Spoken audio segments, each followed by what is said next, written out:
Welcome to Catalyst. We have today Mike Gerson, syndicated columnist for the Washington Post, former speechwriter for President Bush, and a member of the Bush Institute's Human Freedom Advisory Board. Mike, welcome. Thank you for being here today. Great to be here. So let's start with this question. We're in the middle of a new year. We're starting a new year. So how do we create opportunities for people to climb out of their bunkers and have more civil discourse? Well, to talk about the problems first, and there are plenty of problems. What's gone on in the Republican Party is that in some ways it has ceased to be a center-right party.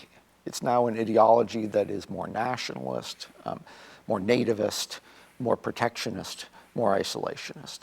We don't know how far the administration will go in these areas, but that is the basic orientation. So we've had, for people like me, the problem of a party taken over in a kind of hostile takeover, and we don't have really a center-right party anymore. And the reaction to that may be, if England's an example, say with Corbyn, that the Democratic Party may go left, populist left, okay?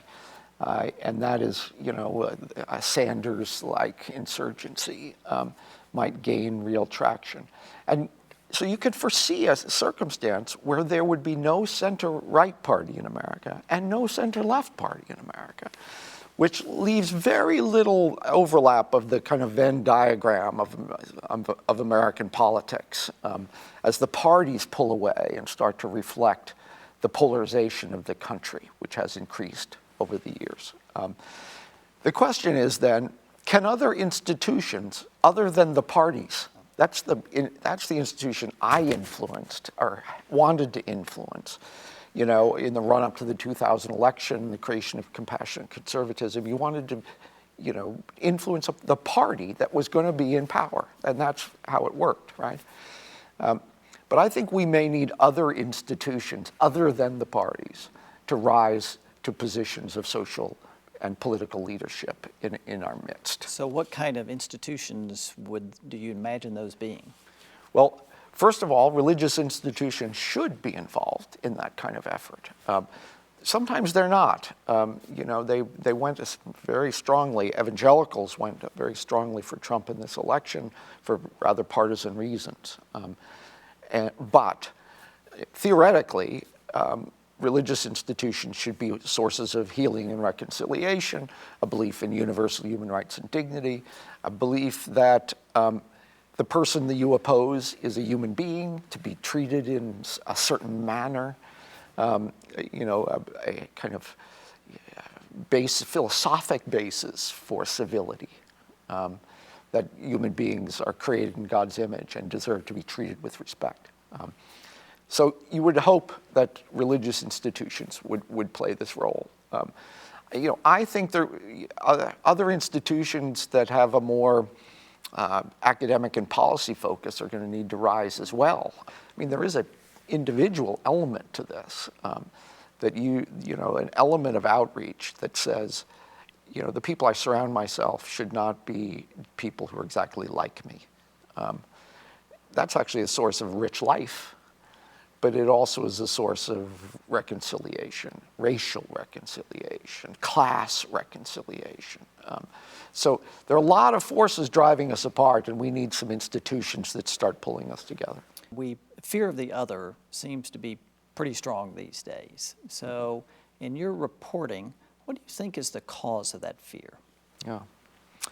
Well, some of it does have an economic root. I mean, in all Western countries, there's some reaction to globalization taking place right now because the gains and rewards of globalization are not equally distributed. That's just a fact. It's not a liberal view. It's actually the way that things have developed over the last few decades. And you've had the concentration of wealth, and you've got a group of people who are not sharing in that progress. In the United States, Robert Putnam estimates that maybe a third of American workers do not have the skills and social capital to compete in a modern economy. That is a massive problem, and it has a social expression, social and political expression, for people who have not had an increase in their in their take-home pay in a long time, in decades, in some areas, and in parts of the country where the collapse of the blue-collar economy has just ruined a lot of lives.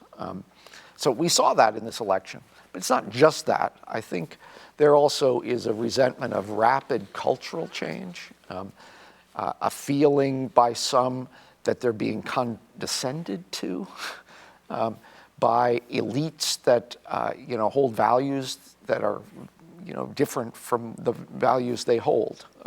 So I think that's an element, and I do think, unfortunately, there's always this undercurrent in America of the fear of the other with racial roots. That's our history. That's the dark side of American history, and it's very real even to this day. So you mentioned globalization there. There's a tension that runs between those who espouse the benefits of globalizations and those who advocate for a strong national identity. So can you be both a globalist and a nationalist? And if so, how do you explain that? And I guess it's, to some extent, unfortunately, it depends on what you mean by both. If you're a nationalist in the sense of saying we can reverse globalization, which is what some people promise on the left and right, it's not going to happen. It's a fundamental economic process, not some choice by government. A lot of it rooted in technological change, not just global labor markets and other elements. So jobs have been replaced by the growth of technology. They're not coming back in that form.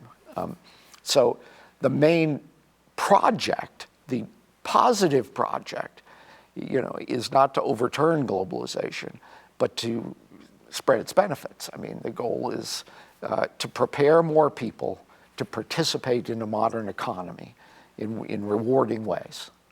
And to some extent, to help people who aren't going to get those skills or don't have those skills through wage subsidies and other things so they can live a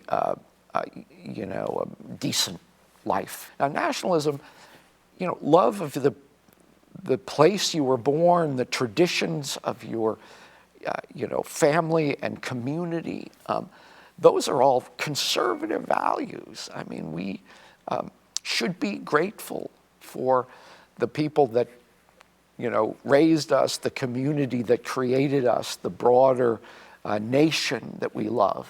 And our nationalism is justified. Other people's nationalism is justified.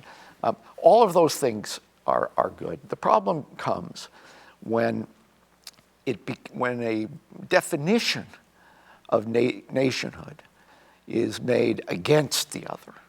So it's not Mexicans, it's not Muslims, it's not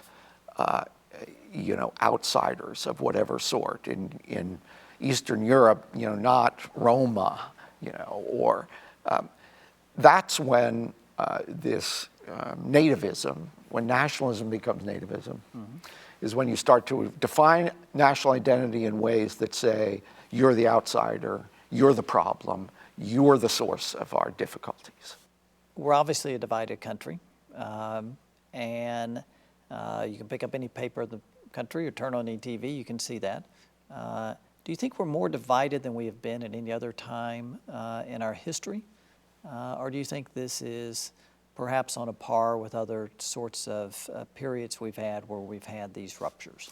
We're dealing with massive, fundamental economic and social change that is creating class divisions in our society. A group of people that are not part of our economy, that are fundamentally separate from the economic growth of our time, that to some extent people in elites don't even know. They don't know them. They don't understand it. And we've seen that in our politics, that there's such a divide between the cities, which are kind of islands of blue, and these vast regions of the country, rural areas, and parts of the country that are uniformly red and increasingly red.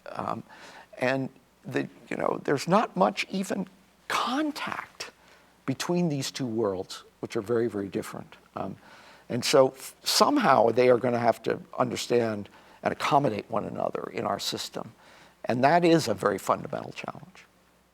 Mike Gerson, thank you for being on The Catalyst. We welcome you back soon so we can hear where we are in the next 6, 8, 10, 12 months. Thank you very much. Love to do it. Thank you.